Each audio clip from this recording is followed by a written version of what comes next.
Hello વિદ્યાર્થી મિત્રો, રાધે રાધે. જે મિત્રોએ જ્ઞાન સહાયકમાં ફોર્મ ભર્યું છે એના માટે આપણે આજે કરાર કેવો હોય છે, તેમની કઈ કઈ શરતો હશે, બરાબર આખું જ આપણે લઈને આવી ગયા છીએ. તો વિડીયોને અંત સુધી જોજો તો જ તમને ખબર પડશે, બરાબર, કે કરાર તમારો છે એ કેવો હોય છે, કઈ કઈ એમાં શરતો હોય છે, બરાબર. જુઓ, પહેલાં તો તમે જુઓ ને તો અહીંયા જુઓ, જાવક નંબર લખવાનો હોય છે, શાખા વ્યવસ્થાપન સમિતિનું નામ, પછી તમે જે શાળામાં જાઓ ત્યાંનું નામ, પછી સરનામું અને તારીખ, બરાબર. જે દિવસે તમે આ કરાર ઉપર સહી કરશો તારીખ લખીને તે દિવસથી તમારો 11 મહિનાનો કરાર ગણાશે, બરાબર. જુઓ, વિદ્યા સહાયક જગ્યાએ કરાર ધોરણે કામગીરી આપવા બાબત વિષય તમે જોઈ શકો છો. ઉપરોક્ત વિષયની જગ્યાઓ ઉપર નીચે દર્શાવેલ શાળા ખાતે કરારની તારીખથી 11 માસ માટે કરાર ધોરણે ઓન કોન્ટ્રાક્ટ બે. જુઓ, આ છે ને કાયમી નોકરી નથી, કોન્ટ્રાક્ટ વાળી છે. 11 માસ જુઓ દેખાય છે, ફિક્સ છે 11 માસ. એ પહેલાં પણ તમને છૂટા કરી દે, બરાબર. અને માસિક તમને સેલરી કેટલી મળશે? 21,000. એ પણ જો તમે એક પણ રજા ન પાડો ને મહિનામાં તો બાકી કપાશે પગાર એમાંથી, બરાબર. 21,000ના ઉચ્ચક માનક વેતનથી તારીખ, જો અહીંયા કીધું ને આપણે, તમે જે દિવસે આ કરાર ઉપર સહી કરો ને ત્યાંથી તારીખ લખવાની થશે અહીંયા, બરાબર. તે જ્યાં 11 મહિના પૂરા થતા હોય તે સમયગાળા માટે, બરાબર. બોલીઓ અને શરતોને આધીન આપની સાથે કામગીરી કરાર કરવામાં આવે છે. કરારની બોલીઓ અને શરતો અને આપને સ્વીકાર્ય છે, સંમતિપત્રક છે, બરાબર. એના ઉપર તમારે બધું સ્થળ ને સ્કૂલનું નામ ને જુઓ, પે સેન્ટરનું નામ ને તાલુકાનું નામ ને જિલ્લાનું નામ ને લખી દેવાનું છે, બરાબર. અને અહીંયા તમે જે પ્રાથમિક શાળામાં જાશો તો અહીંયા એ તમને સહી સિક્કોને મારી દેશે, બરાબર. જુઓ, જ્ઞાન સહાયક જગ્યાની કામગીરી માટે કરવામાં આવેલા કરારની શરતો અને બોલીઓ તમે વાંચી લો. શરતો આની છે ને બહુ અલગ છે થોડીક, બરાબર. આ કરારની મુદ્દત તો અહીંયા તમારી તારીખ આવશે, આપોઆપ છે ને તમને છૂટા કરી દેવામાં આવશે, બરાબર. 11 મહિનાનો કરાર છે, કરાર જેવો પૂરો થશે ને એવા તમને છૂટા કરી દેવામાં આવશે ને કરાર છે ને રિન્યુ થશે. જો તમારી સંતોષકારક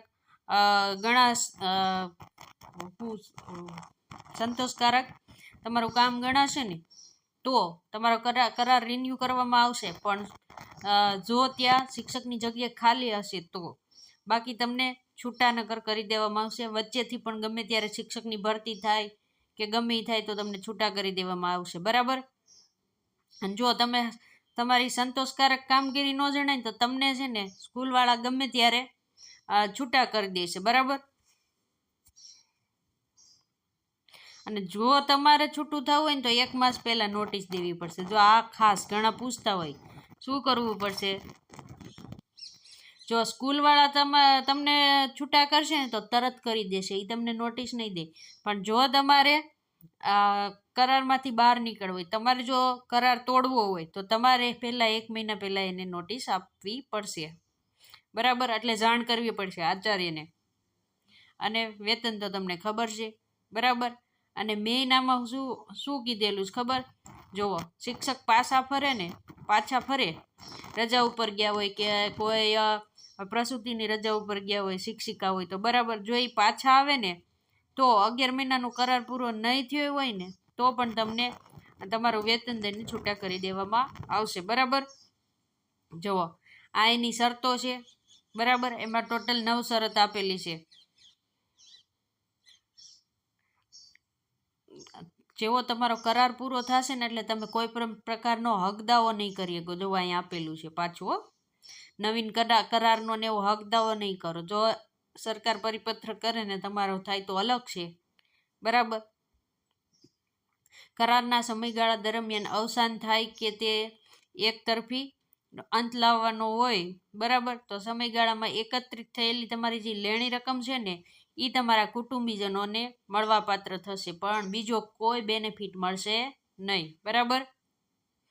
એટલે અહીંયા ચોખવટ કેની પાડી છે? જો તમે કાયમી શિક્ષક હોય ને તો તમને બધા લાભ મળતા હોય ને એ એકેય લાભ અહીંયા મળશે નહીં. ખાલી તમારો પગાર જે 21,000 ના લેખે જે થતો હશે ને એ જ તમારા કુટુંબને આપવામાં આવશે. બરાબર.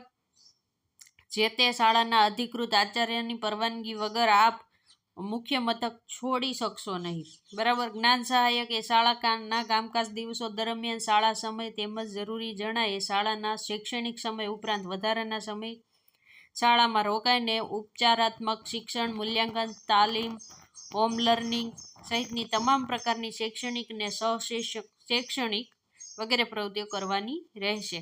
ટૂંકમાં શું કહી દીધું તમને ખબર છે અહીંયા? કે જે કાયમી શિક્ષક જે કરે છે ને એ જ કામ તમારે પણ કરવાનું છે. પણ કાયમી શિક્ષક છે એનો પગાર સરકારી ભથ્થા પ્રમાણે હોય છે અને વધે છે ને કાયમી શિક્ષક છે પણ તમને 21,000 દે છે, છતાં કામ તમારે કેવા કરવાના છે? બધા જે કાયમી શિક્ષક કરે. બરાબર. પછી અહીં જો છેલ્લે ચોખવટ પાડી દીધી છે. બરાબર. કે વેકેશનમાં તમને કોઈ લાભો મળશે નહીં. બરાબર. તમે જોઈશો કોઈ વેતન નહીં મળે. જો તમને આ ઉપરોક્ત શરતો અને બધું સમજાઈ ગયું હોય ને તો બુદ્ધિપૂર્વક તમે આ શરતોને માનો છો અને પછી જ તમારે સ્વીકારવાનું અને અહીંયા સહીને બધું સહીને એવું કરવાનું. બરાબર. જો અહીંયા સહીને પૂરું નામ ને બધું પછી જ લખવાનું. પછી અહીં આચાર્ય સાહેબ તમને સહી સિક્કોને કરીને આપી દે અધ્યક્ષ, એટલે તમારી નોકરી લાગી ગયા તમે. બરાબર.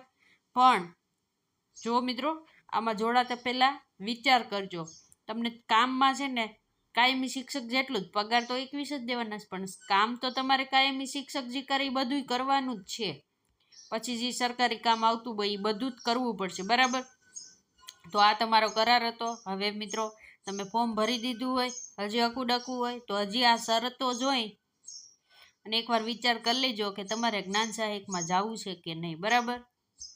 જો વિડીયો સારો લાગ્યો હોય તો લાઈક કરી દેજો, ચેનલને સબસ્ક્રાઈબ કરી દેજો. રાધે રાધે.